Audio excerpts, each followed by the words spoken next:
Hello? Hello, Betty. This is the Black Hood speaking.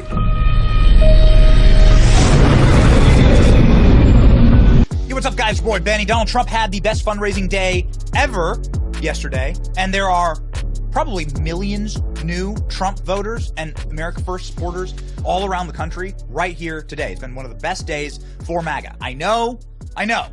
The weapons that are formed to use against us shall not prosper, and we out here. And it's been incredible to see the data, obviously $36 million rolling in to Donald Trump. It's also been amazing to see some of the commentary from the streets and from people filming their reactions to this insane ruling that everybody knows is total and complete bullcrap, to put it lightly.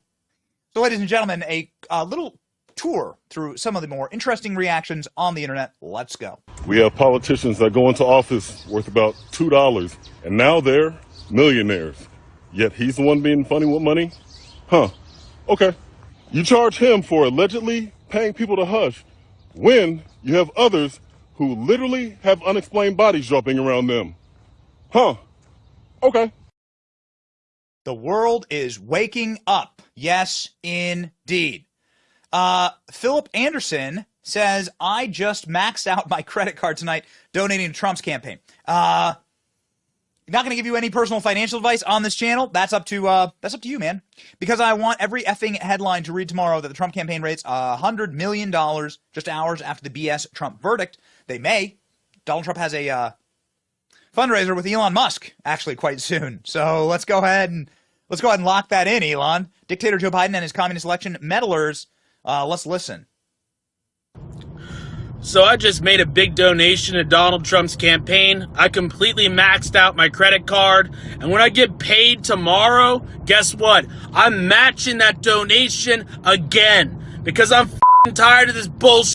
I'm tired of the tyranny from dictator Joe Biden. Judge Merchant and all these other communist tyrant minions of dictator Joe Biden. All right? This is our moment in history. Do you want to be free? Do you want to be an American? Do you want to have freedom? Then you got to stand up and you got to fight with everything you have. I love the passion. You got to love the people. You got to love like that's the right way to say this. The non-defeatist attitude that I think people have because of Donald Trump. They don't see Trump being defeated. I remember y'all saying that Trump would weaponize the DOJ, go after his political rivals, and then he would lock them up. But Trump didn't do that. It is truly wonderful. Team Trump patriots are fired up. I just caught this lady on her lunch break doing a live seconds ago. Americans are fighting back. The statute of limitation was over. There's so many things. So many reasons. Oh my gosh. Okay, but thank God he's going like appeal. 1,000%. This is election interference. The exact same thing they did before. They're just spinning it a different way. If you don't see it, you're blind. Thank you so much for the hearts, or thank you so much for the roses. Appreciate it. They are scared to death of Trump, Tracy. You are 1,000% right. Because he's going to expose their corruption. They want, and he is going to take their power. Trump don't play games, okay? Trump does not mess around. He's going to take their power away. Hey, Dean, welcome in. I'm on my lunch break, Dean, and I just had to hop on. I have an hour lunch, and I'm like, I just ate. Let me hop on and say hi to everybody, because they are so pathetic. They are in panic mode. They are desperate. Thank you guys for those gifts. I see you, and I appreciate it. Ladies and gentlemen, people from all stripes. The Breakfast Club has a call-in show. Breakfast Club is a very popular urban radio show run by Charlemagne the God, somebody who we cover on occasion on this program, and definitely when the official MAGA War Room account posts this, a caller saying, nope, he's with Trump. I'm going to tell you, man, I feel like Trump got did dirty, and I don't trust the system at all. You know what I mean? Especially being through the system. I'm the same when I called yesterday about that dog situation. So it's like after you've been railroaded by this system and you see that when you walk in the courtroom, they want you to be guilty. You're going to be guilty. I don't got no trust in that process at all. You know what I mean? I rock with Trump. I feel like that he way better than Biden. You know, Biden, I can't stand him. Biden the devil, man. Biden the same one. Y'all remember them politicians in the 90s? I know y'all got family members that was victim of that. The 86 mandatory minimum sentencing, the 88 crack law, 94 crime bill. Yeah, for sure. All written by Joe Biden.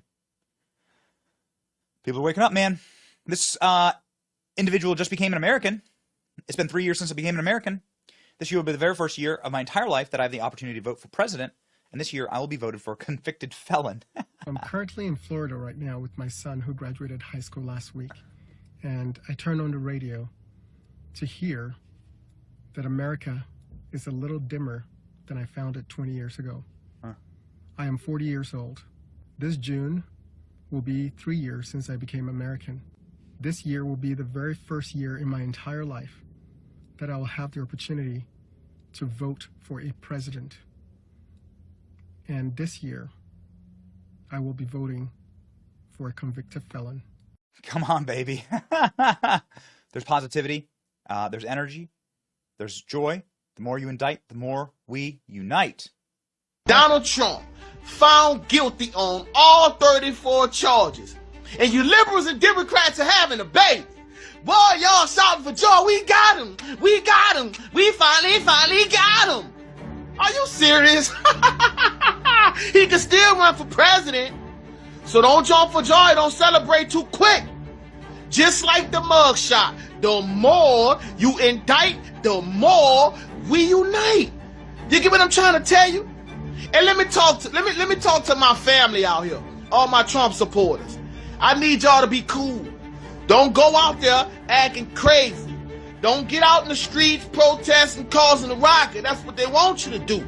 Let everything run its course. Because November the 5th, Donald Trump will be president. I'm telling you. You heard me? We gonna make this thing so big to where it can't be rigged. Trump 2024, baby. Let's go! Too big, too rig. The energy is always with the political prisoner, and the energy is with MAGA and America First. It always has been. There's nothing that they can do to separate us from Donald Trump because we came before Donald Trump. America First has always been something that you've wanted. Donald Trump is the embodiment of it, the modern-day embodiment of it. And so he is our warrior, he is our champion, he'll be our president. And you can't jail the president, you know? It's gonna suck on election day. It's your boy Benny. Like, share, and subscribe. Vote for the felon. See ya. Everybody was Kung Fu fighting. The man who can beat me has not been born yet.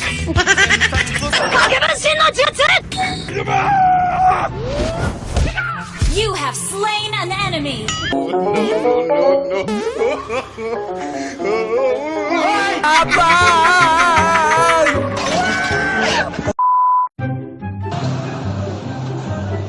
Kano to, te?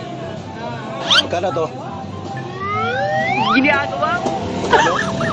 Kano to?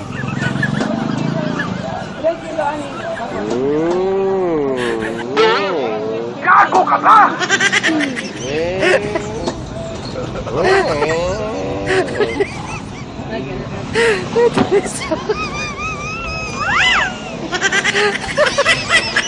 Presko ba to, te? Presko? Isa kang timang.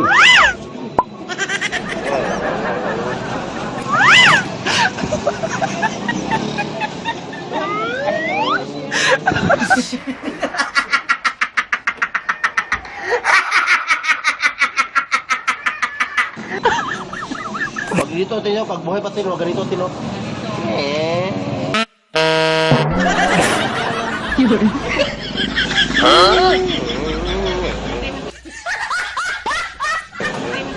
Bilhin mo, te. Bilhin mo, nay. Bilhin na.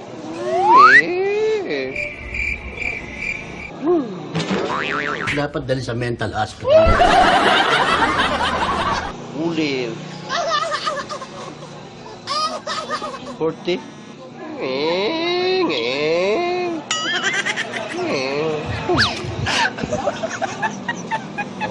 Presko ba to? Presko?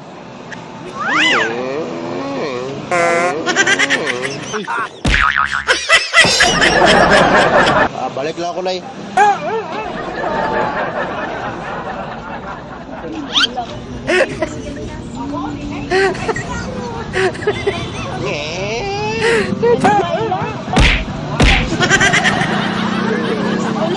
Labas pa, nay. Anong kailangan kong gawin? Sasapakin kita.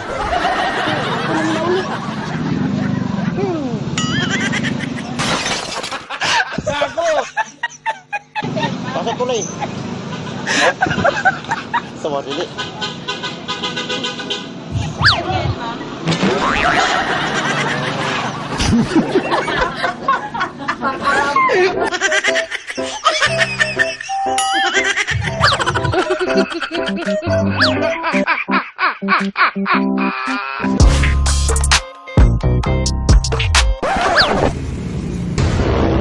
Dumating na ang kinatataktan.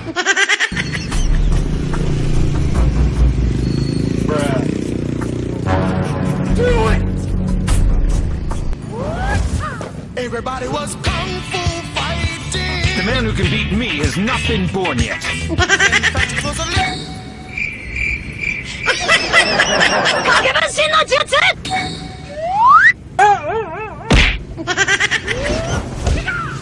First blood.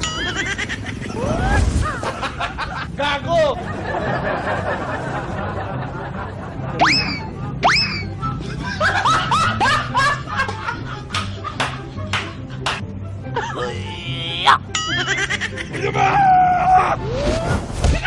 You have slain an enemy.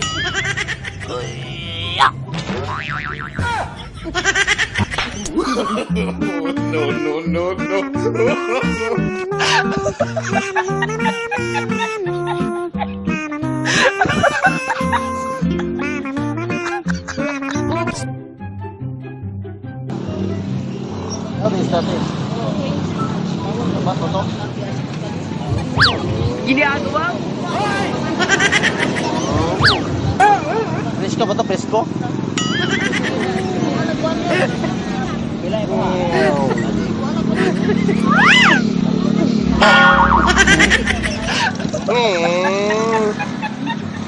helicopter, helicopter.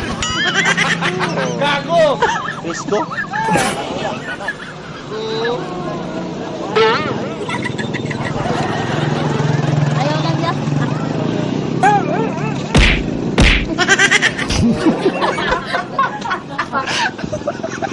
Ito malaki yun.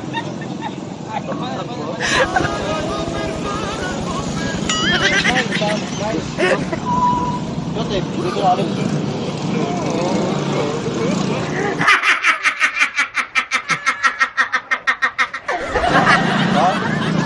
Ano? Balik ka kuya. Balik ka ako ba? Kuha ba lang pera ka? Okay. Magkano kailangan ko?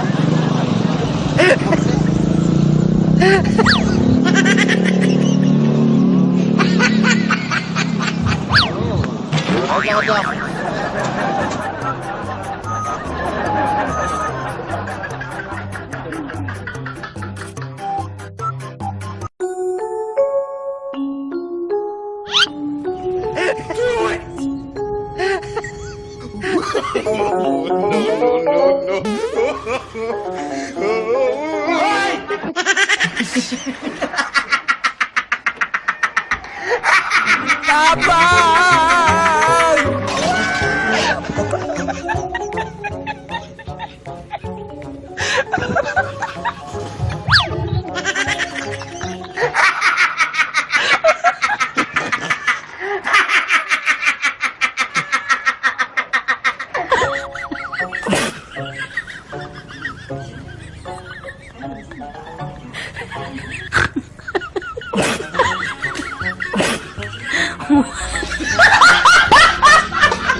Uy, lari ka dali?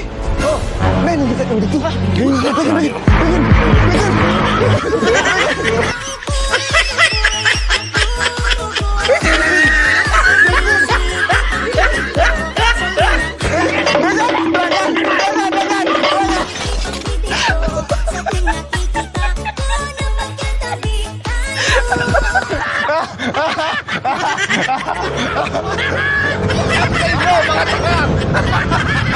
Gago! That's so weird talaga.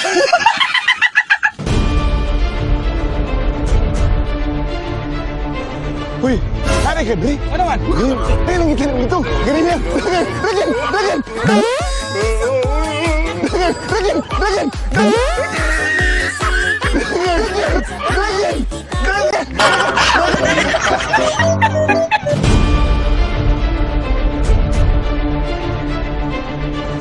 Uy! Narinig ka, iya, begitu. Pengen ba? Pengen. Pengen ba? Pengen.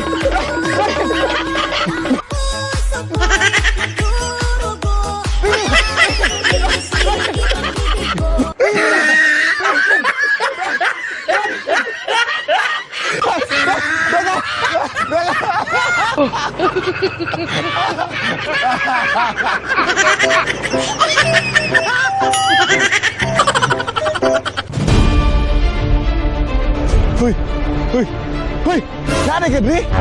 Ah, main kita di situ. Ini merah. Pengen.